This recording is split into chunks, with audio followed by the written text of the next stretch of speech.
So the whole thing got started by you had to capture some of those stories that you had taped for your family over the years. How do you remember all those stories? You know, Warren and I think we're blessed. Our dad had a great memory for stories. My grandfather had a great memory for stories. Mom had a great memory till she got Alzheimer's, which then scares us because, is our brain going soft?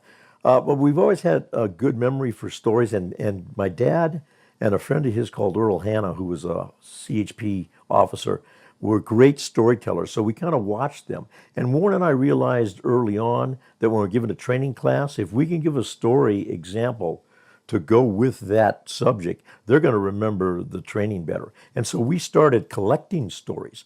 Not saying we go out of our way to make up a story or embellish a story, but we'd look at somebody would tell a tale and we'd say to ourselves, as we're listening to it, is this something that could be recited for somebody else to help them with some other point, or is this just, a BS story? If you get a BS story, you don't try to remember it. But if somebody tells a story or an incident happens, like we talked about the ice cream gazebo robbery, that's an interesting story we think people would relate to, or like. So we kind of have the ability to tuck a story in our head and remember it. And now sometimes we forget. Once we remember the topic, we can tell the story, but we forget some of the topics sometimes. So I've got a list of stories, and I've got actually a database.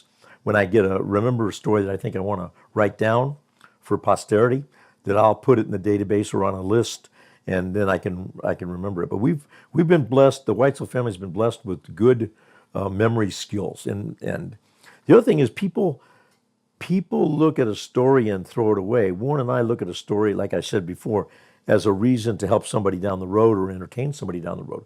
So if something happens at a household party or a swimming party or whatever, some people will pretty much say, hey, that was funny, and forget about it. When we go, wait a minute, was that funny enough to share with somebody else? So that's kind of how the story thing got started.